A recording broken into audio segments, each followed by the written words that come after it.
Vamos fazer conexão agora direto com o Rio de Janeiro. Aliás, o Rio de Janeiro fez um debate importante sobre operações policiais. O Cristiano Pinho está na linha com a gente, vai detalhar, vai trazer um pouco mais dos destaques que foram levantados, abordados, aprofundados nesse debate, né, Pinho? Bom dia para você. Isso, Sheila. Bom dia para você também, bom dia a todos. Um debate importante para a gente porque desde que foi tomada a decisão do ministro Edson Fachin do Supremo Tribunal Federal para suspender as operações policiais aqui no Rio de Janeiro em comunidades durante a pandemia e depois também agora no início do mês em que essa decisão foi referendada pela maioria dos ministros, gerou-se um debate muito grande aqui no Rio de Janeiro. Você toca nesse assunto, é rápido você ver a polarização, como há pessoas radicalmente contra e pessoas radicalmente a favor dessa suspensão promovida pelo Supremo Tribunal Federal.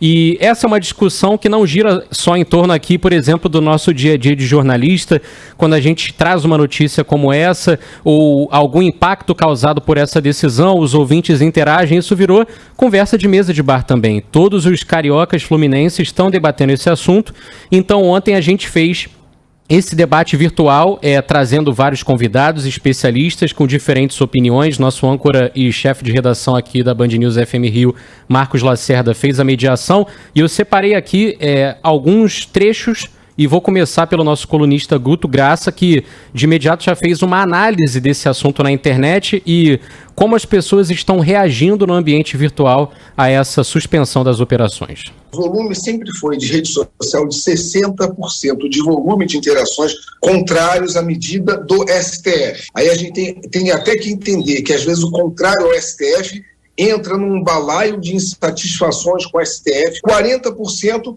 se manifestava de forma assim, favorável à decisão. Ok. Então, a gente percebe que as pessoas, pelo menos no ambiente virtual, a maioria que se manifestaram contra essa suspensão do STF, elas faziam um ataque mais por ser uma decisão do STF, se manifestavam contra a decisão por ser uma decisão do Supremo e não propriamente dito até o conteúdo dessa decisão, enquanto as pessoas que se mostraram contra se basearam realmente no que o Ministério Público, a Defensoria e outras partes que entraram em comum ali no processo pedindo essa suspensão, alegaram para justificar a medida. A gente trouxe aqui como convidado o subsecretário de Planejamento e Integração Operacional da Polícia Civil do Rio, Felipe Cury.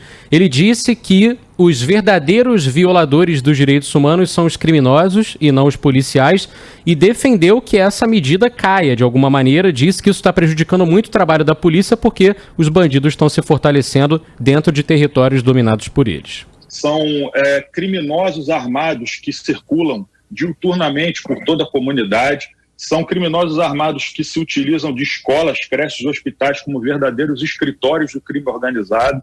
Enfim, as maiores violações dos direitos humanos muitas vezes são imputadas às polícias como violadoras, mas na verdade os maiores violadores dos direitos humanos são esses criminosos.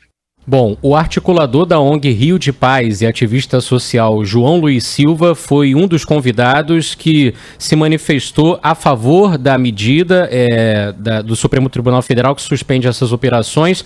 Vale até lembrar que a decisão, a inicial, uma decisão liminar do ministro Edson Fachin, foi tomada dias após a morte do jovem João Pedro, no complexo do Salgueiro em São Gonçalo, numa operação conjunta das polícias federal e civil.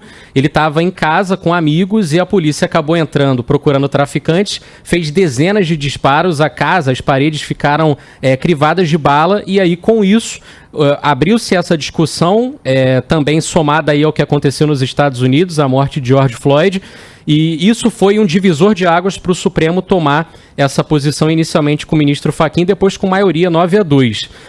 O que o João diz é que em muitas ações policiais os agentes, até por conta da situação em que se encontram, daquele ambiente hostil, enfrentando criminosos mais bem armados do que eles, acabam realizando execuções primárias. Mas que há violações de direitos, há execuções sumárias, isso também é ponto pacífico. A gente também não pode fugir ao fato de que há, sim, casos de execuções sumárias, e não são poucos. Há casos de forjamento do auto de resistência, né, que agora mudou o nome. Bom, também participaram da reunião a diretora executiva da Anistia Internacional, Jurema Werneck, o procurador do Ministério Público e vice-presidente do Conselho de Segurança Pública do Estado, Marcelo Monteiro. Fizeram parte aí desse debate virtual promovido pela Band News FM Rio ontem. E aí, trazendo alguns detalhes também para tocar a bola para vocês, a Polícia Civil elaborou um relatório com mais de 80 páginas falando sobre os impactos dessa decisão, mostrando que das mais de 1.400 favelas do Rio de Janeiro, todas são dominadas por alguma facção, seja ela de tráfico de drogas, são 3 as principais aqui no Rio de Janeiro, sejam grupos de milicianos, fortalecimento desses grupos também. Um exemplo é a formação de um novo complexo de favelas dominado por uma mesma facção em um bairro da Zona Norte do Rio, aliás, numa área que compreende mais de um bairro da Zona Norte do Rio, denominado Complexo de Israel, que aí envolve até, além do tráfico de drogas, exploração de serviços irregulares, também o crime de intolerância religiosa, já que eles impõem a prática de que as pessoas sejam evangélicas, não toleram religiões de matriz africana. Enquanto isso, do outro lado, um relatório da UF, por exemplo, a Universidade Federal Fluminense, mostrou que nesse período, com operações suspensas, o número de mortes violentas caiu na região metropolitana em 70%. Mortes violentas decorrentes dessas operações. Segundo esse estudo da UF, também caíram em quase 50% crimes contra a vida e 40% contra o patrimônio. Os pesquisadores que fizeram esse levantamento estimam que até 30 vidas tenham sido salvas nas favelas por conta da decisão de Fachin, pessoal.